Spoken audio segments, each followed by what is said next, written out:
नमस्कार दोस्तों, स्वागत है आपका हमारे YouTube चैनल में। आज हम सफ़र करेंगे एक ऐसी समय यात्रा में जो भारत के इतिहास एवं संस्कृति को गर्वित महसूस कराती है। हड़प्पा सभ्यता। क्या प्राचीन सभ्यता ने अपना इतिहास कैसे लिखा, अपना शहर कैसे बसाया, इन सभी बातों को आज हम इस वीडियो में बताने वाले हैं। तो दोस्तों, अंत तक वीडियो पर बने रहना। तो बिना किसी देरी के चलिए शुरू करते हैं हड़प्पा सभ्यता के रहस्यमयी सफ़र में। लेकिन उससे पहले अगर आप नए हैं तो चैनल को सब्सक्राइब करें, बेल आइकन को दबाएं ताकि हम हमारे नए वीडियो से जुड़ सकें। चलिए शुरू करते हैं। 7वीं सदी की बात है। पंजाब के लोग ज़मीन की खुदाई कर रहे थे। वहाँ उन्होंने ज़मीन के नीचे बनी बनाई ईंटें मिल गई। उन लोगों ने इसे भगवान का चमत्कार माना और वे लोग उन ईंटों का इस्तेमाल कर अपना घर बनाने में करने लगे। लेकिन उन लोगों को क्या पता था कि जिन ईंटों का इस्तेमाल वो कर रहे हैं वो ईंटें उन्हें अतीत के एक ऐसे दौर में ले जाएंगी जहाँ कभी हज़ारों साल पहले हम जैसे ही दूसरे लोग एक खुशहाल ज़िंदगी जीते थे। 1921 में जब फिर से पंजाब में खुदाई की गई तो जो सामने आया वो भारत की एक बहुत पुरानी सभ्यता के अवशेष थे।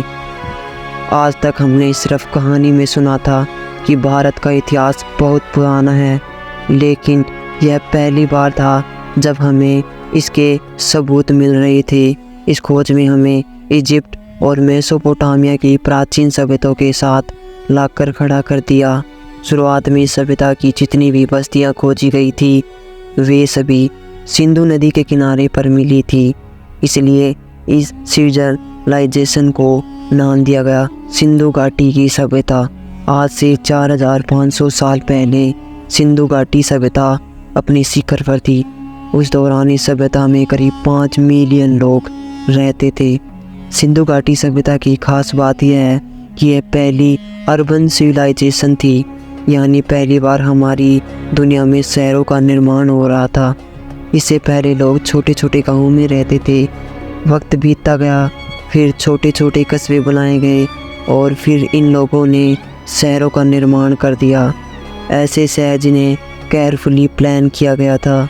इन शहरों के मकान पकी हुई ईंटों के बने हुए थे। इन शहरों में से कम 30,000 लोग ऐसे थे जो ऐसे घरों में रहते थे जहां बाथरूम और फ्लश टॉयलेट बने हुए थे। क्या आप इमेजिन कर सकते हैं आज से 4500 साल पहले इतनी आधुनिक चीज़ें वजूद में आ गई थी। सिंधु घाटी सभ्यता के जो घर थे उन घरों के आकार में काफ़ी फ़र्क था। इससे यह पता चलता है कि जो अमीर लोग थे वो बड़े घरों में रहते थे और जो समाज के गरीब लोग छोटे घरों में रहते थे। घरों के गंदे पानी को निकालने के लिए नालियाँ बनी हुई थी। ये नालियाँ गली की मैलानी से जाकर मिलती थी।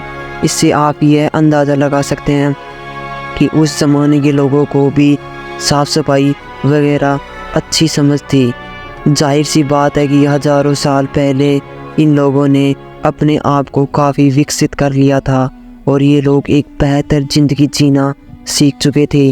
सिंधु घाटी सभ्यता के जो 2 सबसे बड़े शहर थे वो थे हड़प्पा और मोहनजोदारो। इस सभ्यता में जो गांव के लोग होते थे वो पशुपालन और खेती बाड़ी करते थे और शहरों में रहने वाले लोग तो दूसरे देशों के साथ व्यापार तक करते थे। इन लोगों को समाज में कई तरह के पेशेवर लोग रहते थे, जैसे सुनार, मिट्टी के बर्तन बनाने वाला, लकड़ी का काम करने वाले लोग, कारीगर और ईंट बनाने वाले पेशेवर लोग थे। सिंधु घाटी सभ्यता में खुदाई के दौरान औरतों की मूर्तियाँ भारी मात्रा में मिली हैं। ऐसा हो सकता है कि इन लोगों के समाज में औरतों की दशा काफ़ी अच्छी थी और ये लोग औरतों की काफ़ी इज्जत करते थे। यह माना जाता है कि सिंधु घाटी के लोग काफ़ी धार्मिक थे। ये लोग मातृ देवी की पूजा करते थे और मूर्ति पूजा भी करते थे, लेकिन टेम्पल जैसा कोई बड़ा स्ट्रक्चर खुदाई के दौरान वहाँ से नहीं मिला है। हिस्टोरियंस मानते हैं कि ये लोग मंदिर में नहीं बल्कि अपने खेतों वगैरह में पूजा करते थे। ये लोग आग की पूजा और पेड़ की पूजा करते थे और ये लोग पानी को भी काफ़ी पवित्र मानते थे। यानी एक तरीके से कहा जाए तो ये लोग मूर्ति पूजा के अलावा कुदरती चीज़ों की पूजा करते थे, जैसे आग, पानी, पेड़ पौधे, पशु और सूरज आदि। सिंधु घाटी सभ्यता के लोगों की जो धार्मिक मान्यताएं थी उसका एक बहुत बड़ा हिस्सा तो आज भी हमारे समाज में मौजूद है। जो प्रथाएं उन लोगों में थी वही आज भी हम में मौजूद हैं। वैसे तो सिंधु घाटी सभ्यता के दौर को गुजरे 4 साल से भी ज़्यादा वक्त बीत चुका है, लेकिन तब से लेकर आज तक निरंतरता एक ऐसी लहर चली आ रही है जो आज भी हमारे उस हज़ारों साल पुराने इतिहास को जोड़ती है। यानी हम भारतीयवासी आज भी अपने हज़ारों साल पुराने पाठ के जी रहे हैं और यह हमारे लिए अपने आप में ही बड़ी खुशी की बात है। कुछ 4000 साल पहले यह सभ्यता मिटने लगी थी। ऐसा कैसे हुआ कोई नहीं जानता। इस महान सभ्यता का अंत कैसे हो गया, इसको लेकर इतिहासकारों की अलग अलग राय हैं। सिंधु घाटी सभ्यता नदियों के किनारे बसी हुई थी और सिंधु नदी अपनी भयंकर बाढ़ के लिए जानी जाती थी, जो शहरों और गांवों को बहा ले जाती थी।